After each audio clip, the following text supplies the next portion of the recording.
Got a bunch of this low-grade Fort Payne. Maybe I can make a tool out of it. Seams off the edge. Cortex. Thickness, square edges.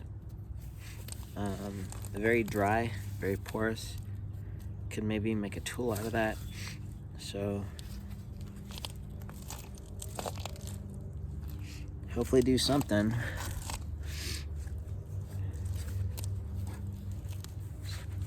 Use a soft hammer stone.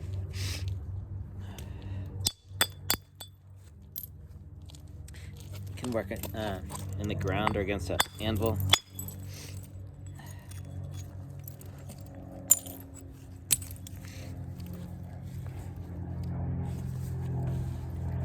I'm gonna really see the cracks going in. It looks like they're on this side. But I can tell by the rust, this thing was driven over. Somebody pulled this out of a road or something. This rock is, it's probably not gonna make anything. I shouldn't even be bothering, but I either throw it away.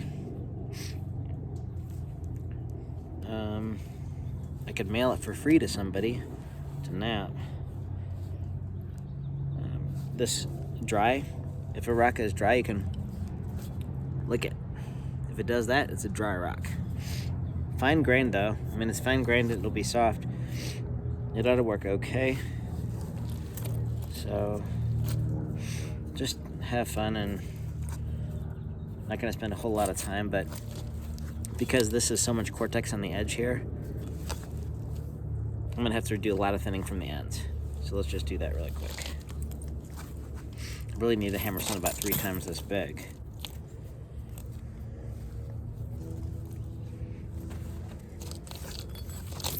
And I really should be on the ground, but I can get up here and find a spot. I need to hit right there on the hammer stone. So it's cracked above.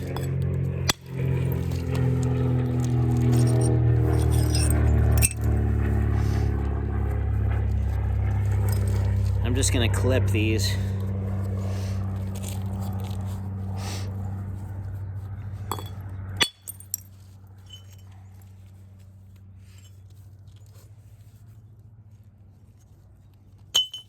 It's too bad that material isn't better. I could use those flakes, but this is just trash.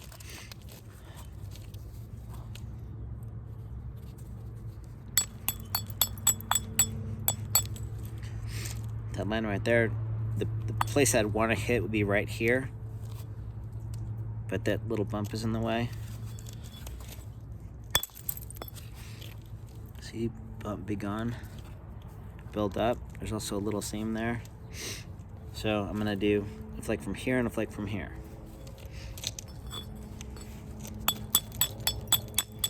I'm trimming up to build the edge.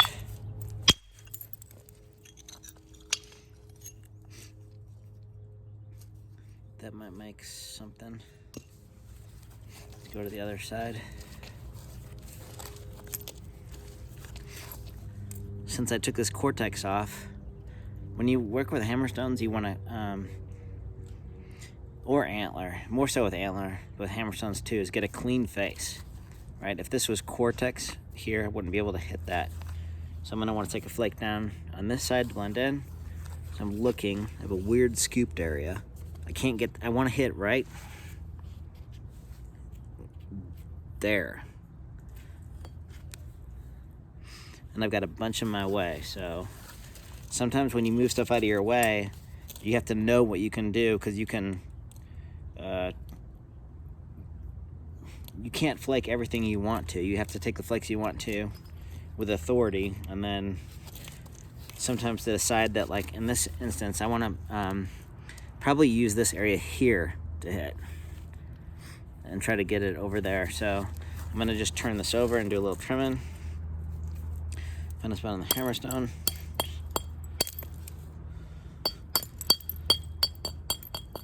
those little teeny flakes there, you don't want to do too much because you can get too steep in a hurry. So now I can turn over and hit right here as a compromise because I can't get in there without doing a bunch of work. So turn it over and get up. Let's find a spot on the hammerstone.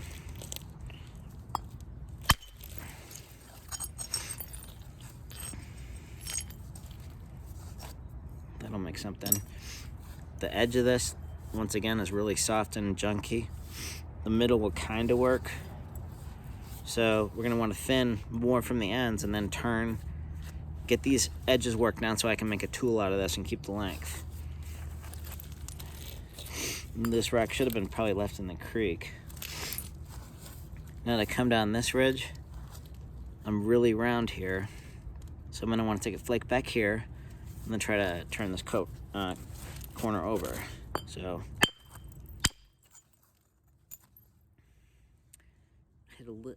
got a little too steep. I can take a small one, but really I'm too steep. I wanted that to be a little, I wanted that angle to be in a little bit more. So I might have to just work from this edge here. This angle is a lot more favorable to come down. The problem is I need a very large hammerstone with a slow speed to get a flake all the way down this ridge. But let's see how far we can get with this one.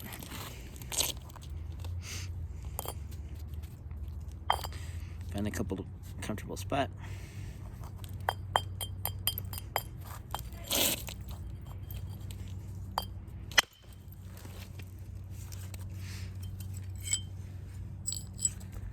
So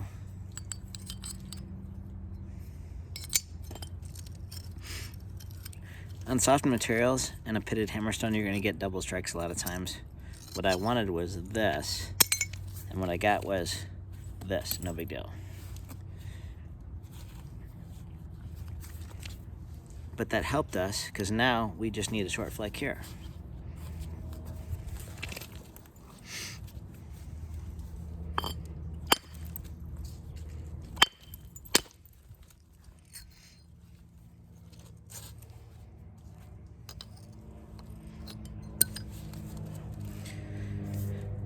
Now let's see if we can do better to relieve this and then get a short flake there.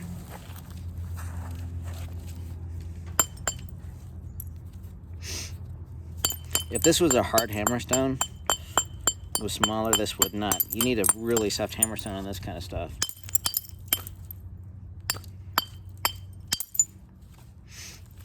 Okay, creating the angle. I need a little bit more there and then get a platform.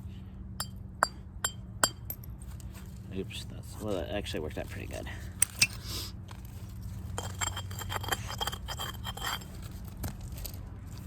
So, see how steep that is?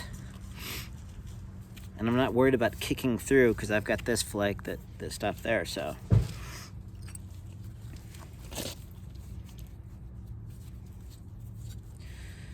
Look for a spot. Probably gonna go underneath like this. I should be on the ground, but I wanna get in for the camera.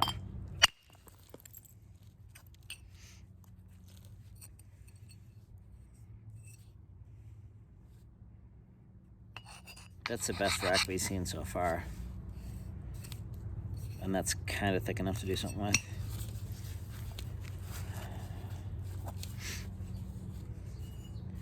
Hopefully there's no lines going in here. Just build this up and get another one across.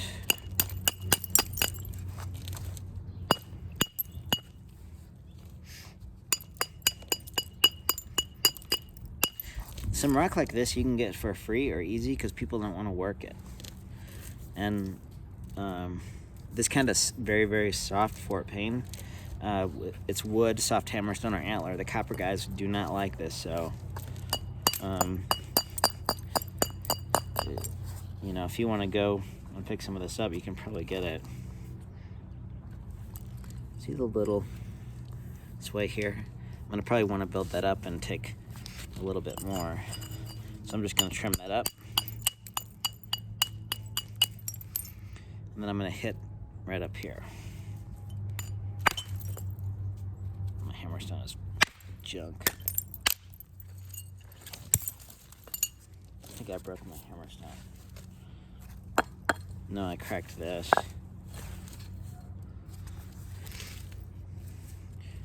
That was friendly enough that there's definitely some issues with this side. Yeah.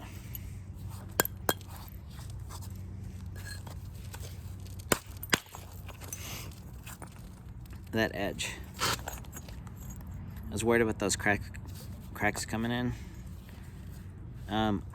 I didn't have the luxury to trim all that when I was so square, or I would have ruined the contour. So you just have to, on low quality stuff, holes like that tiny little fossil right in the middle.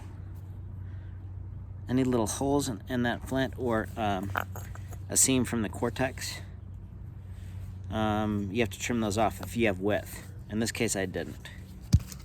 So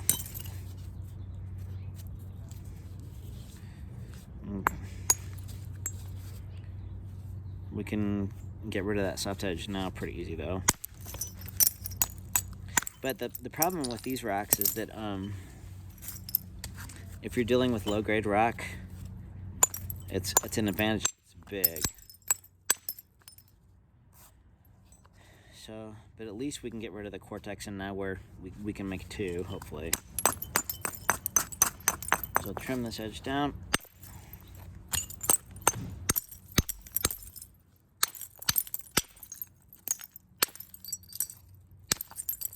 Since we burned those edges,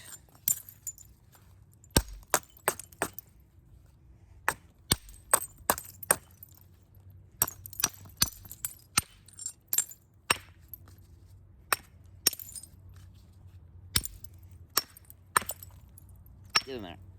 There we go.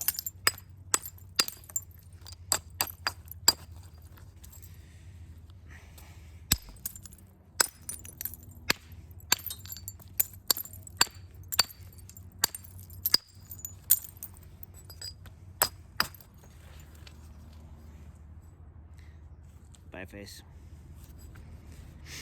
I had to do that because the edges were either cracked or super soft, and the middle of this is gonna be kind of decent. So when you got a rock, use the bad area, you know, just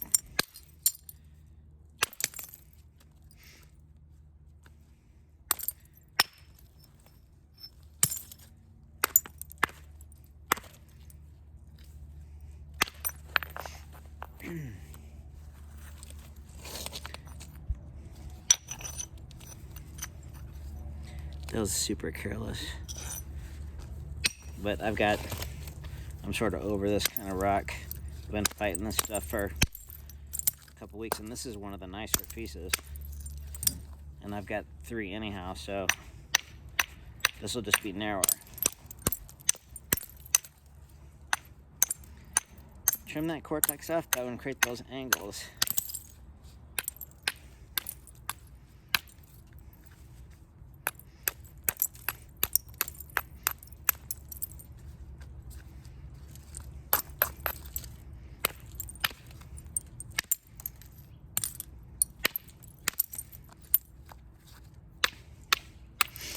This stuff is too chalk. That other side was really nice, and I can do something with that other piece. Here's another one that's, if you've got grainy soft rock and you look at it and you see stuff like this, that's super coarse.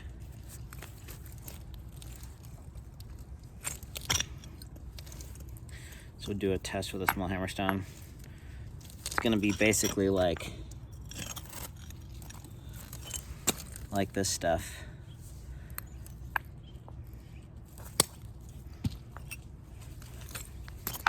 This might break this hammerstone. Everything here, everything below here is gonna be junk. Everything above there is going to be junk, and the stuff in the middle is going to have a 20% chance of kind of being solid, or you can leave it real thick.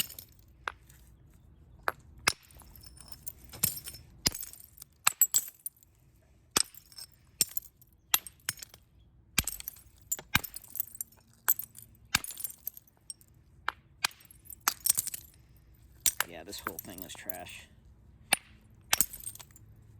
Yeah. Get a cross section and look. See all the lines that are coming in here? This rock would be fun to just knock flakes off of, but because it'll chip. But knowing when to give up on a rock and selecting the rocks that you know that you can work is a help, because I could have an hour in this thing and it's not going to make anything. So I knew that right off before I hit it, but it's something to consider when you learn about rocks, is that as a napper, a lot of people are buying rock on the line, and the quality controls and things like that, especially if it's heated, if you can go out in an area and work rock, even though that you know it's not going to make anything, try to make a trip and hit stuff that's that you can flake but is not very good tool material, and then you can learn a lot. And lately I've been working through hundreds of pounds of stuff that should have been left in the field, but wasn't. And I'm going to use it as a teaching opportunity for you guys. So that was Fort Payne. Let's go through Edwards next.